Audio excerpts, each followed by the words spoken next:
So welcome everybody, welcome back to Gita session जो हम 9 बजे रखते हैं। तो सबका स्वागत है। और इस गीता सेशन स्टार्ट करने से पहले हम प्रे करते हैं कि धन्यवाद करते हैं कि ये बहुत अच्छा अपॉर्चुनिटी हमें मिला है कि हम सब आ सके समय निकाल के, क्योंकि हर एक को पता है हम कहीं एक जगह पे ही रह सकते हैं ना। तो जो भी इधर आए कुछ ना कुछ छोड़ के आए, ऐसा पॉसिबल ही नहीं है कि हम 10 जगह रह सकें। तो ये जो डिसीजन आपने लिया है बहुत वैल्यूबल है। तो मैं चाहता हूँ कि आप लोग इस गीता, अगर आप आ गए हो तो अच्छे पूरे ध्यान से सुने और उसको इम्प्लीमेंट करें, तो आपके लाइफ में परिवर्तन ज़रूर आएगा, कुछ ना कुछ मंगल ही होगा। क्योंकि मैं देख रहा हूँ जब से हमने गीता से स्टार्ट किया है, मैं मेरे आसपास सब में मंगल देख रहा हूँ होते हुए, और ये रियली बहुत अनुभव बहुत प्यारा है। तो मैं जो जिससे हमने शुरुआत भी ऐसे हुई, गीता जयंती को हुई, वो भी हम लोगों ने सोचा नहीं था, बस एक इंसिडेंट हो गया और चालू हो गया। बहुत ये सब चीज़ें ना मैजिक लगता है। ये शुरुआत कैसे हुई, हम लोग हमारा कुछ प्लान नहीं था चालू करने का, पर बड़ा हमें पता भी नहीं था गीता जयंती है, पर गीता जयंती को हमारा स्टार्ट हुआ। वर्चुअल सेशन नहीं हुआ, पर हमने चालू कर दिया था फॉर समबडी।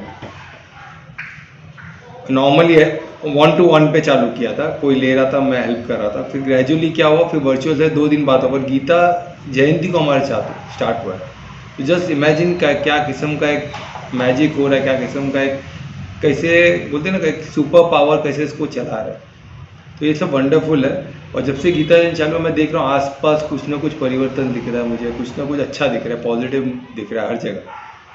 तो आप भी देखो, आपके लाइफ में आसपास देखो, कुछ ना कुछ आपको परिवर्तन, कुछ ना कुछ अच्छी चीज़ें होते हुए दिखेगी। और ये सब इसका ही प्रभाव है, क्योंकि हम जब ज्ञान स्वरूप बन जाते हैं ना, तो हमारे वाइब्रेशन, हमारा जो दर्शन, हमको जो दृष्टि भी ऐसी मिलती है कि हम अच्छी चीज़ देख सकें, और हमारे आसपास अच्छी चीज़ ही घटित होती रहती है। फिर ये परमात्मा का एक मैजिक है, ये हम नहीं समझ सकते कैसे होता है, पर नहीं होता है, मैं अनुभव कर रहा हूँ। अभी थोड़े पैमाने पे हो रहा है, एक टाइम आएगा कि जब हम सब मिलके इसको करेंगे तो ये बहुत बड़े पैमाने पे होगा, तो मैजिक दिखे, तो स्वर्ग तक का जा सकता है, इतना पावरफुल है चीज़। तो प्रे करते हैं, धन्यवाद करते हैं परमात्मा को। और मैं चाहता हूँ कि मैजिक हर एक की लाइफ में आए। ठीक है, प्रे करें, अपने हाथों को जोड़े, पूरे शरीर को शिथिल करें, रिलैक्स करें, अपने शरीर से डिटैच होकर आत्मा को आत्मिक स्थिति में आने की कोशिश करें। हमें कोशिश करते रहना, नहीं हुए तो ठीक है, कोशिश करें।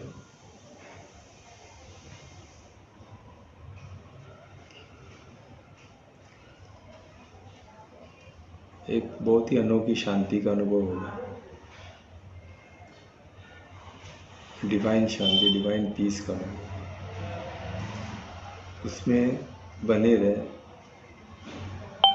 और परमात्मा को धन्यवाद करें कि आज हम मिले हैं, इस ज्ञान का सार को हम समझ पाए और इसे अपनी ज़िंदगी में इम्प्लीमेंट करें। इसे हम छोटी छोटी जीवन में हमारे उपयोगी में लाए, इस ज्ञान को हम ज्ञान स्वरूप बने और आपको अनुभव करें, परमात्मा को अनुभव करें, कृष्ण को अनुभव करें। हरे कृष्ण। हाथों का दर्शन करें, हाथों पे लगाए वहाँ हम स्टार्ट। तो लास्ट कल हमने देखा कि कैसे परमात्मा ने बताया कि हमारा अधिकार सिर्फ किस पे, हमारे अधिकार, जैसे कोमल ने बताया, हम सिर्फ कुछ चीज़ ओन कर सकते हैं, कुछ चीज़ पे हम बोलते हैं ना कि वो मेरा है, तो वो सिर्फ कर्म है, बाकी ये वर्ल्ड में कुछ भी चीज़ हमारा नहीं है। इतना ब्यूटीफुली इसमें बताया गया। हम बोलते हैं मैंने ये कमाया, वो कमाया, हमने कुछ नहीं कमाया, तो हम कमा ही नहीं सकते। हम सिर्फ कमा सकते हैं सत्कर्म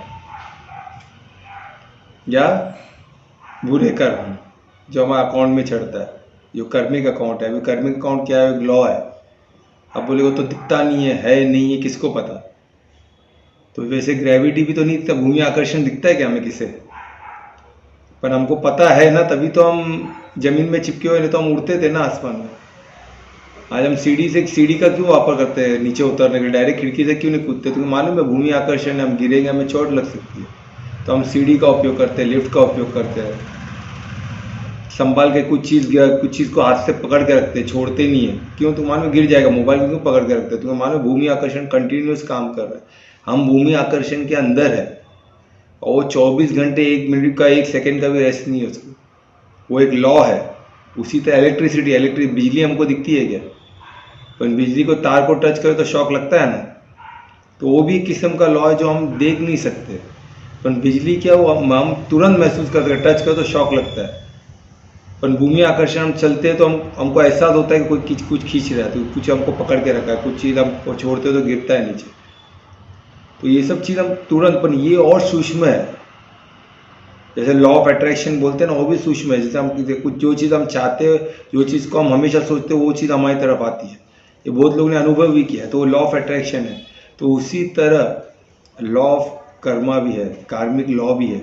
वो हमें नहीं दिखता है, वो बहुत सूक्ष्म है, अति सूक्ष्म है। जैसे आत्मा नहीं दिखता, आत्मा को समझ नहीं सकते, उसी तरह वो आत्मिक लेवल पे है ना।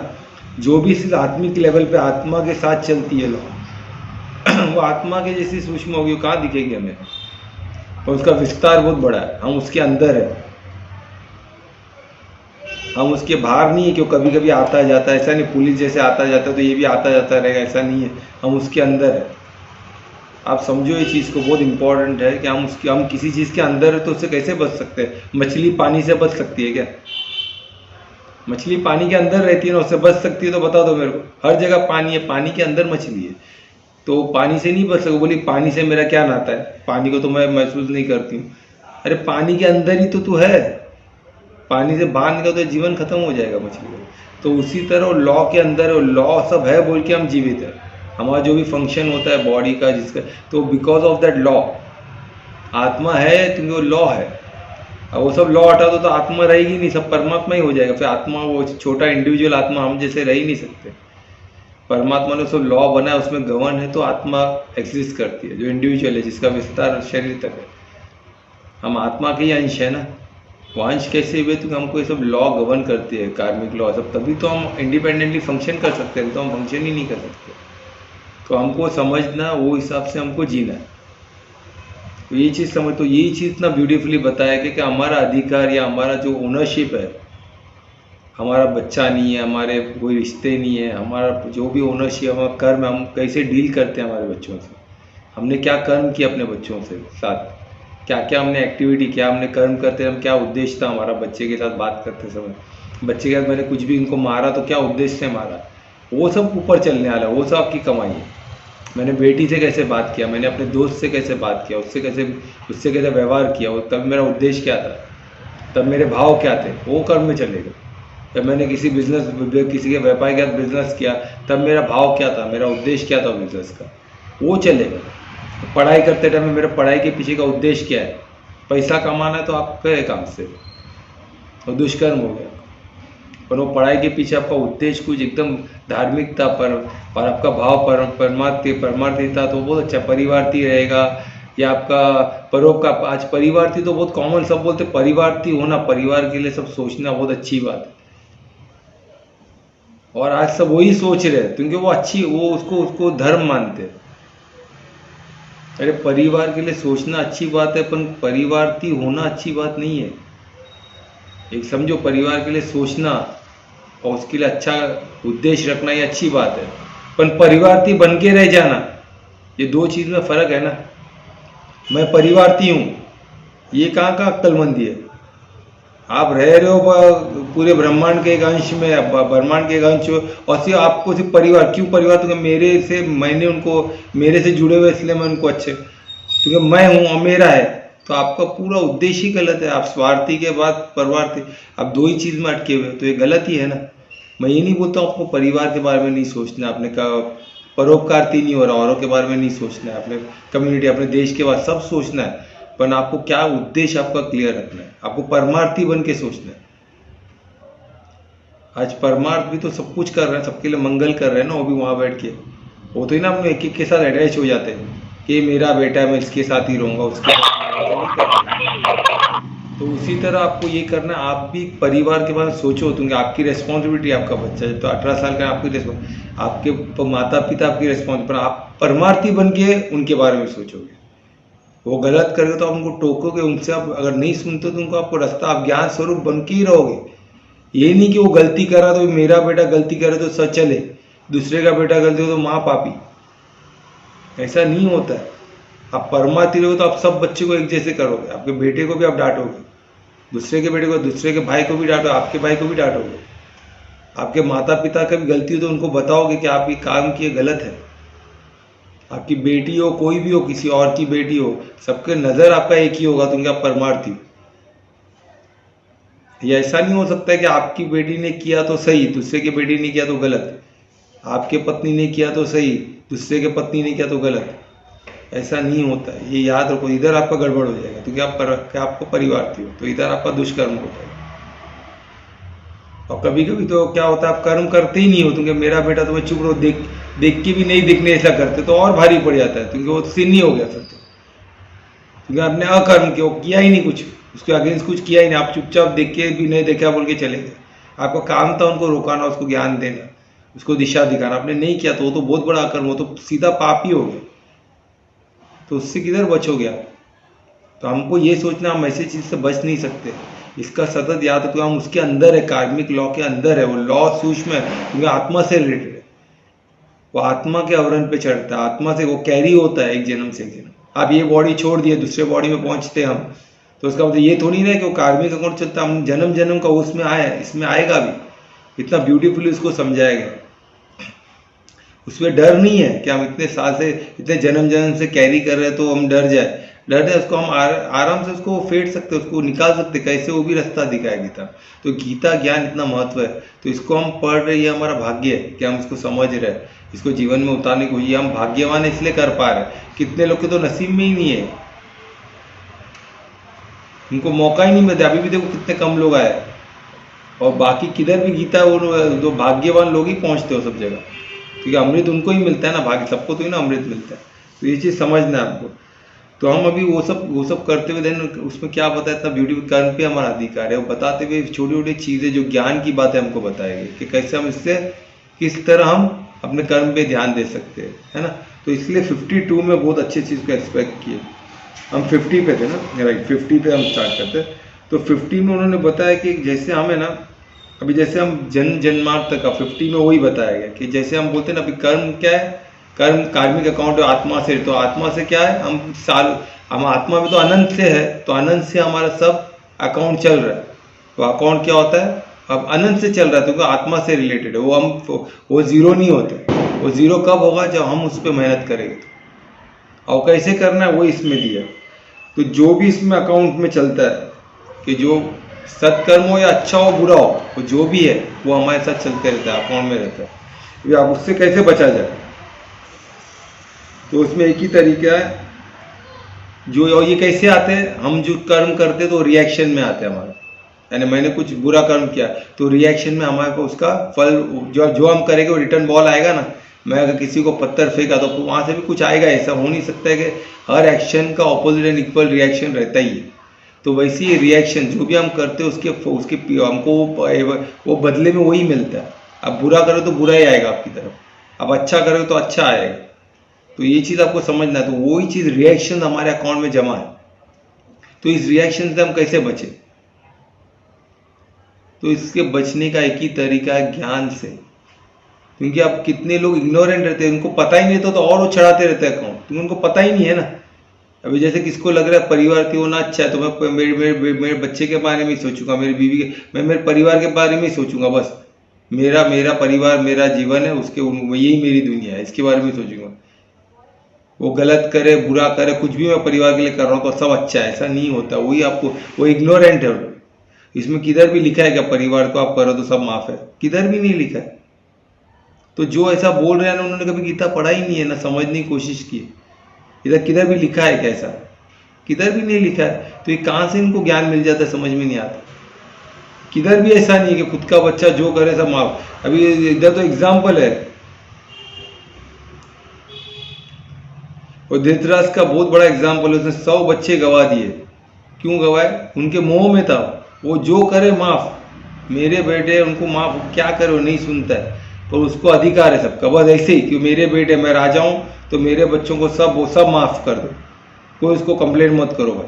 वो नहीं सुनता, वो जिद्दी है। तो आप लोग समझ जाओ, आप लोग जंगल चले जाओ, आप लोग छोड़ दो ना, आप लोग जरा दुख सहो, वो नहीं सह सकता है। वो आप लोग जितना अच्छा नहीं हो, धार्मिक नहीं हो, अधर्मी है, आप लोग उसके बाद हो तो आपसे छीन लेगा, तो उसको छोड़ दो। आप लोग धार्मिक, अब चले जाओ जंगल में, जंगल में रहो, आप तो धार्मिक, आप कहाँ भी रह सकते हो।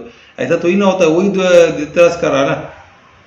वो तो अभी भी चाहता है कि उन लोग जंगल में चले जाए ना, क्यों लड़ रहे हैं, बेचारे मर जाएंगे। मेरे भाई के बच्चे हैं ना, मैं नहीं चाहता उन्होंने मरे, वो जंगल में रहे ना, जिंदा तो रहेंगे, पर मैं बेटे को तकलीफ न दे, वो राजा ही बने। मैं राजा हूँ तो उसको अधिकार है, वो राजा ही बनेगा, तो मेरा बेटा है, मेरे भाई का बेटा, तो क्या हो गया, वो जंगल में रहे पर जिंदा तो रहेगा, मेरे को बहुत अच्छा लगेगा, मरे नहीं। ऐसा सोच एक परिवार थी तो है, और क्या सोचे, अधर्म धर्म नहीं देख रहा, वो सिर्फ परिवार परिवार, मेरा बेटा।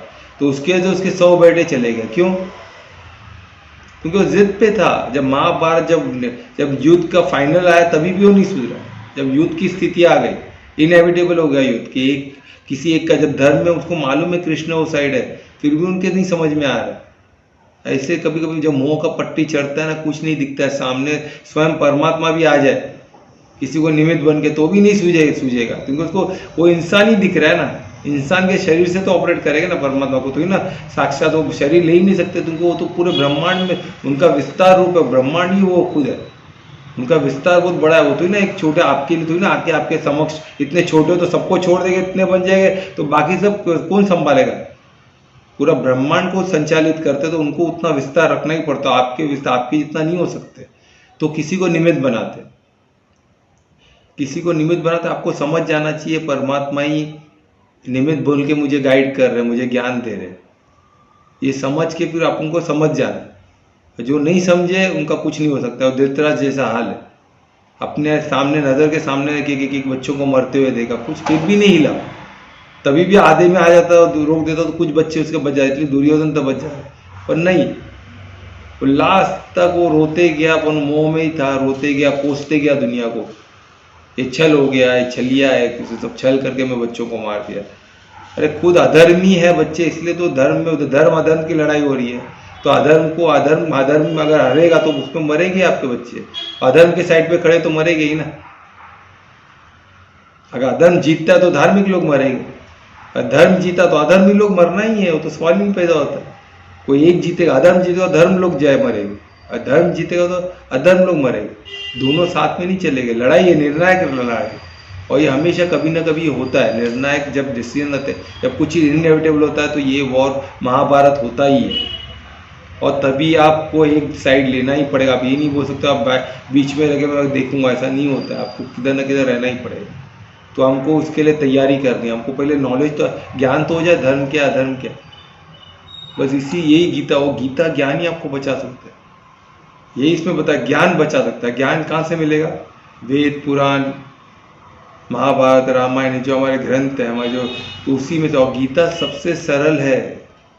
मैं बताया था ना गीता क्या है, जैसे आप एक बोलते ना एक ऑर्नामेंट शॉप में जा रहे हो, डायरेक्ट ज्वेलरी खरीद के पहन रहे हो, आपको जो अच्छा लगता है पहनो और जीवन में उसको यूज़ करो। ये सब ऑर्नामेंट, ये सब मूल्यवान चीज़ें हैं, एक श्लोक मूल्यवान है, इसको आप डायरेक्ट आपके जीवन में उतार सकते हो। वेद पुराण में आपको ऐसा है, सोने की खान को खान में छानो, सोना निकाल को प्योर करो, ऑर्नामेंट बनाओ, फिर पहनो। तो इतना हमारा समय नहीं है हमारे पास, तो कलयुग, हम घोर कलयुग में बैठे, हमारे पास कितना समय हमारे हाथ में, हमें पता नहीं कब क्या हो जाए, पता नहीं बांग्लादेश में क्या हो रहा है। हमको समझना है कि अभी हमको करंट चैलेंजेस हमको पता होना चाहिए। आज चैलेंज क्या है हमारे से, हमको जिराफ की तरह होल में मुंडी डाल दे, हमको दुनिया नहीं दिख रही, दुनिया में कुछ नहीं हो रहा, ऐसा नहीं है। ये घोर कलयुग है और इसमें हमको करंट चैलेंज, हमारे चैलेंजेस क्या हमको पता रहना चाहिए कि अधर्मी लोग तेजी से अपना कार्य कर रहे हैं, उन लोग चुप नहीं बैठते, ये धार्मिक लोग चुप बैठते हैं। पांडव लोग चुप थे ना, दुर्योधन कभी चुप नहीं था, तो कंटिन्यू इनको मारने देख रहा था। वो बचपन में भीम को जहर खिला के पानी में डाल दिया था, तो परमात्मा ने उसको बचाया। फिर बाद में लाक्षय गिरे, लाक्षय को पूरे परिवार को आग लगा के मारने की कोशिश की, उसमें से बच के आ गए, तो फिर क्या जलन में फिर क्या फिर इसको जुए में हरा दिया, पत्नी को सबके सामने वस्त्रहरण करने लगा, क्या क्या नहीं कंटिन्यूस होकर। इन्होंने कुछ नहीं किया, इन्होंने मौका दे के गए, प्यार से मांगते गए। फिर बाद में जब निर्णायक वॉर हुआ, युद्ध हुआ महाभारत, तब निर्णायक हुआ कि अभी नहीं, अभी इनफ इज इनफ। पर क्या सही तरीका है? नहीं ना। जब पहले गलती होती है, ये सब वो मैंने बताया था, कुछ चीज़ों के लिए रुकना नहीं, जैसे हमारा कोई ज़मीन छीन जाए, तो आपको वो निर्णायक चीज़ है, आपको तभी युद्ध, महाभारत का युद्ध समझ के आपको उतरना होगा। आप रुक नहीं सकते हो। हमारा जमीन छीन जाए, हमारे रोजगार पे कोई कब्जा कर ले, हमारी जमीन, हमारे माँ बेटी पे कोई इज्जत डाले, हाथ डाले, हमें बच्चों को हमसे छीनने देंगे, तब आप तो ही ना बात करते बैठोगे, तभी वो निर्णायक, तभी महाभारत इनएविटेबल हो जाता है। तो तभी आपको डिसीजन लेना ही पड़ेगा कि ये लोग अधर्मी लोग के खिलाफ हमको खड़े होना है, इन लोगों को हम नहीं छोड़ सकते। लीगल, पुलिस हेल्प, इनको लेना ही पड़ेगा आपको। आप राह मत देखना, एक सेकंड का भी थॉट नहीं रखना दिमाग में। मौका किसको दिखा, जो अनजाने में कुछ कर दिया हो, थोड़ा बहुत आपसे पैसा लिया, दे नहीं रहा, उसको मौका दो, दोस्त को मौका दो, धार्मिक लोगों को मौका दो। अधर्मी को कौन मौका देता है? कोई नहीं देता। तुमको मालूम है, लोग घात लगा के बैठे। आप 10 मौका उनको, आपको एक मौका उसको मिलेगा, आपको खत्म कर देगा, उनको छोड़ेंगे नहीं। ये आपको समझना है। क्योंकि अधर्मी लोग उन लोग अपने फोकस, उनके टारगेट में फोकस रहते हैं, वो बिल्कुल भटकते हैं, हम भटक जाते हैं। क्योंकि हमारे पास क्या है, हम क्या ज्ञान अज्ञान में भटकते रहते हैं। वो अज्ञान में ही फोकस है। हम कभी ज्ञान में आते हैं, कभी अज्ञान में आते हैं, कभी इधर कभी उधर, कभी इधर। कोई और बैंगन जैसा ना, इधर से उधर जाते रहता है, इधर से उधर लुटकते रहता है, वैसे हमारा हालत है। हम खुद को ना इधर अधर्म में बोल सकते हैं, ना धर्म में बोल सकते हैं, बीच में लटकते रहते हैं। या तो एक पैर इधर, एक पैर इधर, वो तो और बुरा हाल है। तो ऐसा मत कीजिए। या तो आप उन लोग का फोकस है, उन लोग अधर्मी, उन लोग बोलते हैं हम अधर्मी है। हम तो रोज हमको खाने को चाहिए, जानवर काट के ही खाएगा, वो कौन क्या कर सकता है? उनको ज्ञान नहीं दे सकते। उनको उन्होंने बोलते, ओपनली बोलते हम अधर्मी है। अधर्मी लोग ओपनली बोलेंगे चोरी तो करना ही पड़ता है, उसमें क्या, हमारा काम ही चोरी का है, हम उसी से पैसा कमाते हैं, वो ओपनली बोलेंगे। तो क्या है उसमें, हम झूठ बोलते, झूठ भी क्या चलेगा क्या? कलयुग, झूठ तो बोलना ही पड़ेगा, उसके भी कैसे चलेगा? अरे आप हाथापाई करते तो मारेंगे ना, और 2 बात बोले हम तो ही ना मार खाए, हम तो 2, वो 1 मारे तो हम 2 मारेंगे। वो मारने तो पहला मारने वाला सरस रहता है, बोलते हम वो मारने से वो सोचिएगा तब मैं मार दूंगा, ऐसे ऐसे बात करते। तो उन लोग क्लियर है, हमें सतर्क होना है, हमें पहचान होनी चाहिए अधर्मी कौन है, धार्मिक कौन है। अगर ये पहचान नहीं है तो आज जो बांग्लादेश में आज हो रहा है वो आपके साथ भी हो सकता है। क्या आपको समझना है, अधर्मी लोग को हम ज्ञान दे सकते हैं, ज्ञान देने में चुकना, हमको ज्ञान स्वरूप बनना है। कब तक? जब तक वो हमारे कुछ नुकसान पहुंचाने नहीं आए। नुकसान पहुंचाते लीगल हेल्प लो, पुलिस में जाओ, कंप्लेंट लिखाओ, हर कोशिश करो कि उनको सजा मिले, तब जाके वो अधर्मी लोग सजा से सुधरते। बाकी कोई तरीका नहीं है, उनको सुधारने का एक ही तरीका है, और कोई तरीका नहीं। पहले ज्ञान बताओ, नहीं समझे तो यही एक्शन लेना पड़ेगा, और कोई तरीका नहीं। ठीक है, तो वो इसमें बताया गया है। इसमें बताया गया जो हमारे, जो अभी मैं जब बताया था, जो हमारा कर्मफल है, जो कार्मिक अकाउंट है, हमारे साथ आत्मा से चलते रहता है। तो वो तो आत्मा से रिलेटेड, इसलिए वो सूक्ष्म हम उसको नहीं समझ सकते, आत्मा को नहीं देख सकते, तो वैसे उसको भी नहीं देख सकते, कोई लैब में नहीं पहचान सकते। कार्मिक लॉ है, जो बोलता है नहीं है वो अज्ञान है, उससे बात करके मतलब नहीं। तो कार्मिक लॉ अपने जगह पे है, और ये किधर लिखा है? गीता में। तो ये प्रमाण है हमारे लिए, हमें ये प्रमाण पकड़ के चलना है। तो ये चल रहा है, तो क्या है, ये कैसे चल रहा है? जन्मों से चल रहा है। तो जन्मों से चल रहा है, तो सोचो हम तो अनंत है, कितने जन्मों से चल रहा है, तो क्या हम डर जाए? नहीं, हमें डरना नहीं है, क्योंकि इसमें उपाय लिखा है उसका, कि जब हम योग में रहते हैं तो इसको हम 2 तरीके से फेंट सकते हैं। ये बहुत इसमें ब्यूटीफुल चीज़ लिखी है। 2 तरीके से हम फेंट सकते हैं, या तो भोग के जो हम भोग रहे, वो जो भी आएगा हम जब प्रारब्ध में भोगते रहेंगे, है ना। कोई बुरी चीज़ हमने की, तो बुरी चीज़ आया तो हम भोगेंगे, हमारे कुछ नुकसान हो गया, कुछ हो गया, भोग के। और दूसरा, योग से हम फेंट सकते हैं। योग से कैसे? डायरेक्ट परमात्मा से। योग किससे? परमात्मा से, और किसी से नहीं। आप बोलेंगे मैं उससे जुड़ जाऊँ, इससे जुड़ जाऊँ, तो आपका वो तो बहुत धार्मिक इंसान लग रहा है, मैं उससे जुड़ जाऊँ ना, तो सामने दिख तो रहा है। आप परमात्मा तो हमें दिख ही नहीं रहा है। अरे मेहनत तो करनी पड़ेगी ना, आत्मा भी नहीं दिखती है, तो आत्मा तक पहुँचने की मेहनत आपको करनी। आपके शरीर के अंदर ही है, किधर है? आप ही आत्मा हो। आप खुद को बॉडी समझोगे तो किसका गलती है? तो आपको पहला तो खुद की आइडेंटिटी पे खुद को सर्च करनी पड़ेगी, और यही तो मेहनत है इंसान बन के, यही तो काम है हमारा। इंसान बनने का जब ये अपॉर्चुनिटी हमें मिला है, इसीलिए मिला है कि हम खुद को आइडेंटिफाई कर सके हम कौन है। हम ये शरीर नहीं है, हम आत्मा है। जब आत्मिक स्थिति में आते हो तो आपको परमात्मा का, नहीं तो तब तक परमात्मा के बारे में मालूम ही नहीं पड़ेगा। पहले आपको आत्मिक स्थिति में सेल्फ रियलाइज करना पड़ेगा कि मैं आत्मा हूँ। ये सेल्फ रियलाइजेशन है कि about self. Self realize means about self, मेरे बारे में मैं कौन, मेरा ट्रू आइडेंटिफिकेशन क्या है। ये जिस दिन हमें पता चल जाता तो हम खुद को हम सेल्फ रियलाइज करते हैं कि मैं आत्मा हूँ। जैसे आपको आत्मा स्थिति में आई तो परमात्मा का दर्शन डिफिकल्ट नहीं है, बहुत आसान है, क्योंकि हम आत्मिक स्थिति में वो हम उसकी ही अंश है। तो हमें हमारा ही विस्तार दिखता है कि हमारे विस्तार कौन है, परमात्मा, जो सर्वशक्तिमान है, सर्वज्ञाता है, सर्वव्यापी है। एकदम क्लियर, इसमें कोई कंफ्यूजन नहीं रहेगा। पर आपको आत्मिक स्थिति में तो आना पड़ेगा पहले, उसके लिए मेहनत करनी ही पड़ेगी। आप बोलोगे नहीं कर सकते तो क्या कर सकते हो, कुछ नहीं कर सकते हो, कि खाओ पियो बस, ऐसे नहीं चलता है। आपको समझना है, खाना पीना इतने लोग खाए पिए, आप इतने सालों से कर ही रहे हैं ना, क्या मिला? क्योंकि कई को कर्म भूमि है, इसमें कर्म पे ही ध्यान देना, वही हमारा अधिकार है, वही हमारी ओनरशिप है। बाकी हम कुछ चीज़ को ओन नहीं करते। ये चीज़ आपको समझना है। कर्म क्या है? क्रिया, उद्देश्य और भाव, ये तीन चीज़ हमारे साथ चलेगी। वो हिसाब से हमारा कर्म फल कार्मिक अकाउंट में अकाउंट चढ़ता है। तो इसमें वही दिया है कि आप इससे बच सकते हो। इससे कैसे बच सकते हो? आप योग से फेड सकते हो उसको। योग ही एक तरीका है। और योग से कैसे फेड सकते हो? योग में कैसे जाना होगा? आपको सेल्फ रियलाइज करना पड़ेगा। वो स्टेप बाय स्टेप उसमें दिखा है। और ये आर्ट ऑफ वर्क है, यही आर्ट हमें सीखना है। इतना ब्यूटीफुल दिखा कि योग का जो आर्ट है, कैसे योग में हम स्थिति में आए, यही एक आर्ट है। और योग हर वक्त में लागू होता है। आप कुछ भी कार्य करो, ऐसा नहीं कि योग यानी मेरे को योगी ही बनना पड़ेगा, ऐसा कोई ज़रूरी नहीं। सेल्फ आपको खुद को रियलाइज करने के लिए कोई कार्य से क्या लेना देना। आप डॉक्टर हो या इंजीनियर हो या कोई वर्कर हो या आप हाउसवाइफ हो या आप पेंटर हो या क्रिकेटर हो, कुछ भी हो, खुद को रियलाइजेशन करना कि मैं कौन हूँ। इसमें वो कार्य से क्या, आपका प्रोफेशन से क्या लेना देना है। आप बच्चे हो, बूढ़े हो, क्या हो, कुछ भी नहीं। जितना आपको ये अंडरस्टैंड करना हो कि मैं कौन हूँ, मैं खुद का सेल्फ रियलाइजेशन हूँ, तो आपको खुद को बैठ के शांत में बैठना है।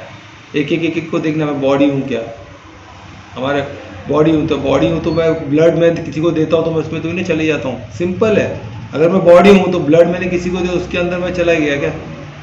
जब मैं नहीं जाता हूँ तो मैं ब्लड नहीं हूँ ना। कोई बॉडी का ऑर्गन हम किसी को ट्रांसप्लांट करते हैं तो क्या मतलब हमारी बॉडी के चमड़ी मरते रहते हैं, हमारी बॉडी से यूरिन निकलता है, स्टूल निकलता है, तो हम निकलता तो हम है क्या? वो हम जो खाते हैं तो खाना अंदर जाता है तो हम में मिल जाता है कि हम उसमें मिल जाते हैं? क्या होता है कि आप सोचो तो नहीं थोड़ा। इसी ध्यान में आप बैठोगे, सोचोगे तो आपको क्लियर हो जाएगा कि अन्नमय कोश है। ये चीज़ अन्न से बनी है, 5 तत्व से बनी है, ये मैं नहीं हूँ। फिर सेकेंड क्या है? वो एनर्जी मैं हूँ क्या, जो उसको कार्य कराती है, जो प्राण में कोश, वो मैं हूँ क्या? तो एनर्जी भी खाने से आती है, प्राण से आती है। तो प्राण तो सब तरफ है, तो मैं सब तरफ हूँ क्या? प्राण सब तरफ है, एनर्जी सब तरफ है, तो मैं सब तरफ हूँ क्या? मैं 5 तत्व हूँ क्या जो हर जगह है? नहीं। तो मैं अन्न में कुछ भी नहीं हूँ। ये प्राण हूँ क्या? प्राण हर जगह है, तो वो मैं हूँ क्या? वो भी मैं ही नहीं हूँ। तो हर जगह, तो मैं हर जगह हूँ क्या? तो वो मैं कैसे हो सकता हूँ? वो प्राण में लेता हूँ, कंज्यूम करता हूँ, ये बॉडी कंज्यूम करती है, प्राण लेता है। इसमें जब गाड़ी में पेट्रोल डाले तो पेट्रोल कौन हो गया? वो पेट्रोल तो एक चीज, सृष्टि का एक चीज़ है। वो पेट्रोल गाड़ी को चलाने में यूज़ होती है, एनर्जी के फ्यूल के ऐसा काम करती है। तो वैसे प्राण एक बॉडी को चलाने में एनर्जी में यूज़ होती है। जो हार्ट बीट होता है सब इलेक्ट्रिसिटी से होता है, सब प्राण से आता है, प्राण एनर्जी से आता है। तो ये हमारा बॉडी में, तो यही चीज़ हमको समझना है कि जो प्राण है ये सब जगह तो मैं, तो प्राण में कोश भी मैं नहीं। फिर मनो में कोश मैं हूँ क्या? मन में हूँ क्या? अरे मन तो इतना चंचल है, कभी शांत होता है, कभी चंचल होता है, कभी इस पे जाता है, तो मैं ऐसा इधर उधर भाग सकता हूँ क्या? मैंने जो चीज़ किया नहीं कभी किया, वो सब थॉट आ रहे हैं, वो कहाँ से आ रहे हैं? वो मैं थोड़ी ना हूँ।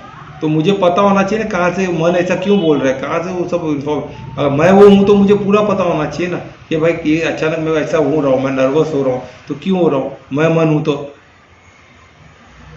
तो मन हमारे बॉडी का ही प्रोग्राम है। जो हमने डाला हुआ है अंदर से बॉडी से निकल रहा है, जो हमारे कंट्रोल में नहीं है। हमने कुछ इन्फॉर्मेशन लिए, वो प्रोग्राम बॉडी में चला गया सबकॉन्शियस माइंड में, अब वो निकल रहा है, हमारे वश में नहीं है, तो मन हम नहीं है। अभी गाड़ी में आपने कुछ गलत पुर्जा डाल दिया, गाड़ी बराबर चल रही नहीं, तो आप क्या वो पुर्जा हो गए क्या? वो आपने गलत चीज डाला तो वो गाड़ी गलत चली, आपको एक मैकेनिक को निकालना पड़ेगा, दूसरा डालना पड़ेगा। तो आप कौन हो? आप मन भी नहीं हो, तो आप क्या हो? विज्ञान में कुछ आप मेमोरी हो क्या बॉडी के? अरे मेमोरी तो आज आप चेंज कर सकते हो, दूसरा मेमोरी डाल दो, ये मेमोरी निकाल दो, तो क्या आप चेंज हो जाओगे? आप तो रहोगे ना।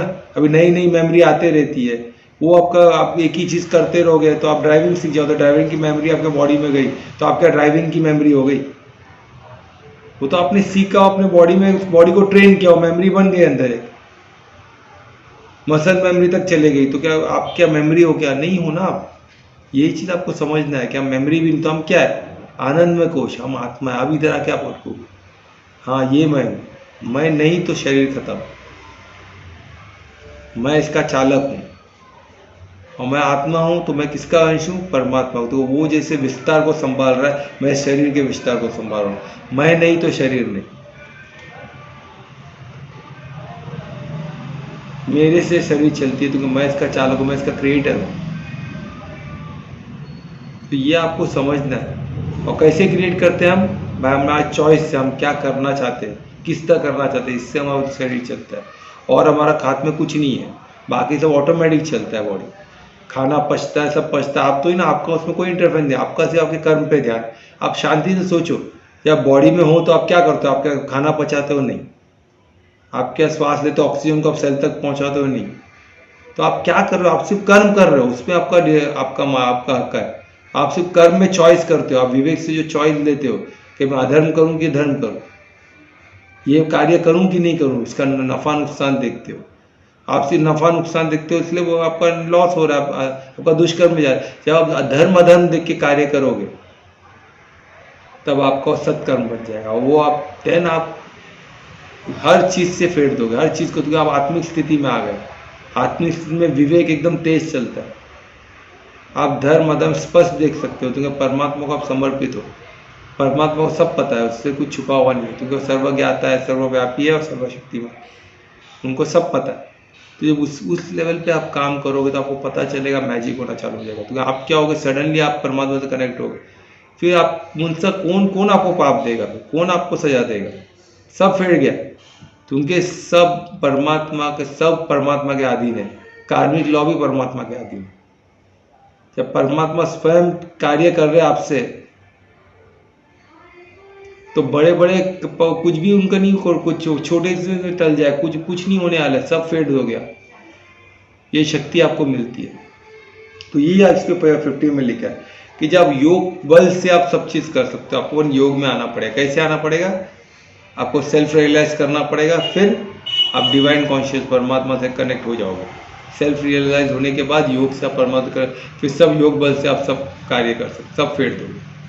ठीक है, तो ये 50 में था। और 51 में और एक लिटिल कैसे वो एस्पेक्ट को क्रिएट किए। जैसे आप आत्मिक बल में जाते हो, तो आप और इसमें ना अच्छा ना बुरा, जब आप टोटली कनेक्ट होते हो परमात्मा को, तो आप ये मटेरियल वर्ल्ड से आपको पूरा स्पष्ट दिखता है क्या सही है क्या गलत है, और ये रिजल्ट से आप निकलना चाहते हो कि मुझे मान मैं जो भी कार्य करूंगा अच्छा बुरा, ये भी मटेरियल वर्ल्ड में ही है ना। जो डिवाइन सुख आपको मिल गया, आपको आगे का गति आपको समझ में आ गई, तो आप ये साइकिल में आना नहीं चाहोगे। कौन से साइकिल में? ये मृत्यु लोग है ना, बर्थ और मृत्यु के साइकिल में, तो इससे आप निकल जाओगे। बर्थ और मृत्यु किसका होता है? बॉडी का होता है, आत्मा का नहीं होता। तो ये साइकिल को आप समझ जाओगे, इसमें से आप तब निकल सकते हो। तो इसमें से भी आपको निकलना पॉसिबल है। कैसे? आत्मिक स्थिति में, वही सेल्फ रियलाइज, देन परमात्मा से कनेक्ट, परमात्मा से योग। सेल्फ रियलाइजेशन के लिए ज्ञान जरूरी है, और ज्ञान के लिए गीता का अध्ययन करना, उसको समझना, उसको जीवन में उतारना, उसको अनुभव करना, बोझ उसके बगैर नहीं पॉसिबल। ये बहुत आसान तरीका है। या तो फिर वेद पुराण पढ़ते रहो, वेद पुराण को समझ जाओ, वो तो और अच्छी बात है, करो। पर कौन आज के वेद पुराण किधर है, क्या है, कौन पढ़ाएगा हमें, कौन समझाएगा हमें? उसकी इतनी उसमें गुह्य बातें कौन समझाएगा? वो ऐसा वो ज़मीन खोद खोद के सोना कौन उसको प्यूरीफाई करो, उसको ऑर्नामेंट बना, तो हम उसमें हमारा स्किल है क्या उसमें? नहीं है। तो सिंपल गीता उठाओ, पढ़ो, समझो। अभी मैं जो बता रहा हूँ कुछ छोटे, खुद रियलाइज़ करो उसको, कुछ एक एक पॉइंट जो आपको समझ में आता है पेपर में लिखो, साधक बन के उसको साधो और जीवन में उतारो, और साधना करके जीवन में उतारो और देखो, अनुभव करके देखो। अगर आपको नहीं मिलता तो हम डिस्कस, मेरा नंबर है सब, आप बात कर सकते हो, क्यों नहीं है? डेफिनेटली संवाद के लिए हम ओपन है। संवाद से सबका मंगल होगा, संवाद से सबका, संवाद किसका? ज्ञान का। उसके अलावा कोई संवाद के लिए जगह नहीं है। सिर्फ ज्ञान का संवाद करना ही अक्लमंदी है। बाकी सब संवाद, वो क्रिकेट में क्या हुआ सब बकवास है, कुछ मतलब नहीं। ये गीता से ज़्यादा महत्व कुछ नहीं है, ये समझ लो। पहला गीता पढ़ो, समझो, और बाकी सब आपको समझ में आ जाएगा, फिर सब आसान हो जाएगा। वो बड़े से बड़ा साइंस, बड़े से बड़ा रॉकेट साइंस, बड़े से रोबोटिक, बड़े से बड़ा टेक्नोलॉजी, सब इजी हो जाएगा, क्योंकि आप लाइफ साइंस, जीवन विज्ञान समझ जाओगे, साइंस ऑफ लिविंग सीख जाओगे। उसके बाद जो चाहे सीख लेना, जो चाहे कर लेना, आप गलत नहीं रहोगे, क्योंकि आपका सब सत्कर्मी होगा। फिर आप जो करो कार्य, आप वर्कर हो, सीईओ हो, पुलिस में हो, जिधर हो, उससे कुछ फर्क नहीं पड़ता। साइंस ऑफ लिविंग है, साइंस ऑफ लिविंग आप सीख गए, जो गीता है, तो आप सब सीख गए, तो कोई दिक्कत नहीं। आप वो स्किल एक एक सीखो, उस पर कार्य करो। तो ये इसमें आगे आपको एक वीडियो मिलती है, इसमें आप देखिए तो मरण, ये मृत्यु कैसे निकल जाओगे। और ये बॉडी कॉन्शियस होना, इसमें आपने एक पॉइंट दिया, इसमें 52 में बहुत, 51 में बहुत ब्यूटीफुल पॉइंट दिया कि बॉडी कॉन्शियस होने का क्या है। जब बॉडी कॉन्शियस होता है तो ये सबसे, आप बोलते हैं ना, बहुत डेंजर में जी रहे हो, हर कदम में खतरा है।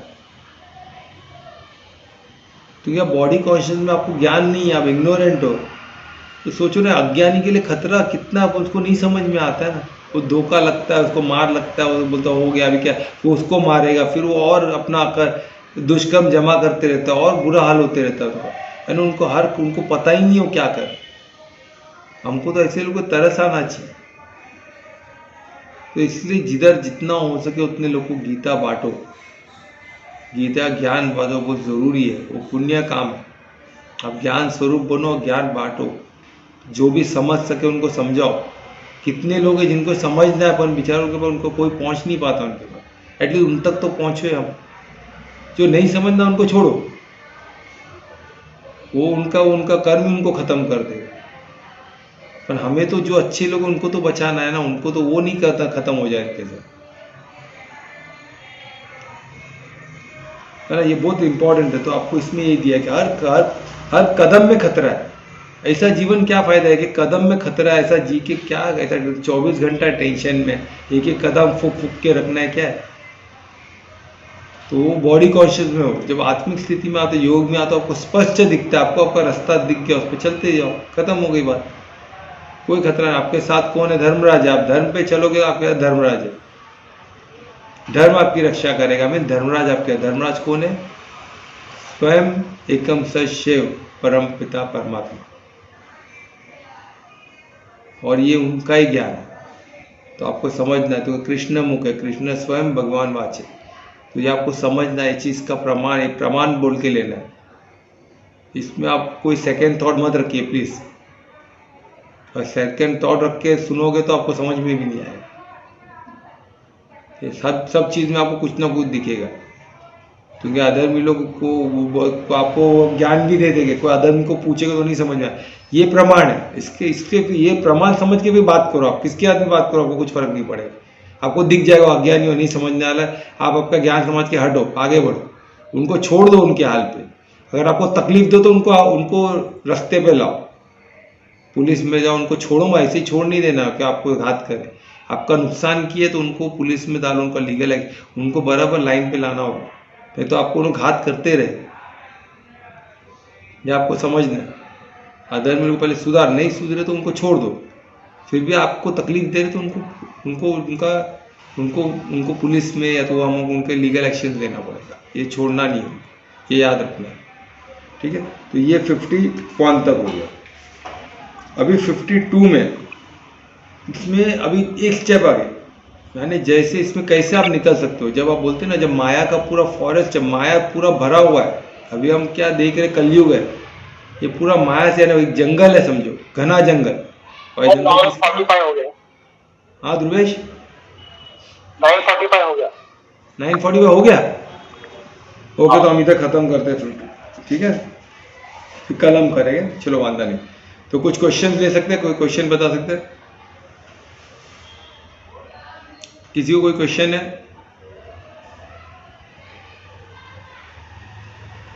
कोई भी चीज़ देखो, कुछ भी क्वेश्चन में पूछो, ये क्वेश्चन आपको हेल्प करेगा। क्या होता है, देखो मैं एक तरफ से बोल रहा हूँ, आपको कुछ चीज़ नहीं समझे, कुछ चीज़ आपको, आप कुछ ऐड कर सकते हो उसमें, तो प्लीज़ बताओ, मैं, हमें हेल्प होगा, सबको हेल्प होगा। अगर नहीं है तो ठीक है, हम आगे कीर्तन करके इसको ख़त्म करें। तो 10 बजे तक हम लोग तो काफ़ी लोग फिर आ नहीं पाते, लेट होता है, तो 10 बजे का समय है, तो जल्दी सोना भी होता है, सुबह जल्दी उठना भी होता है ना सबको, तो वो हिसाब से हमने डिसीजन किया कि 9:45 को ख़त्म करेंगे, ठीक है। तो किसी को कुछ क्वेश्चन है तो पूछो, लास्ट कॉल फॉर क्वेश्चन। नहीं है तो कीर्तन करते, कौन करेगा कीर्तन? ये तो बोलो, कौन कीर्तन करेगा? मैं करता हूँ सर। अरे वेलकम वेलकम, करो दोस्त।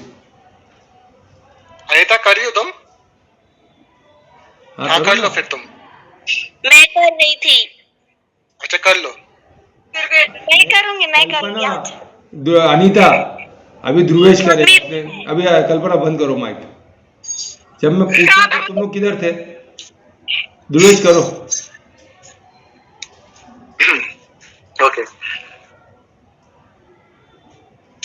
सब mute कर लो। अच्युतम केशवम कृष्ण दामोदरम, अच्युतम केशवम कृष्ण दामोदरम, राम नारायणम जानकी वल्लभम, राम नारायणम जानकी वल्लभम।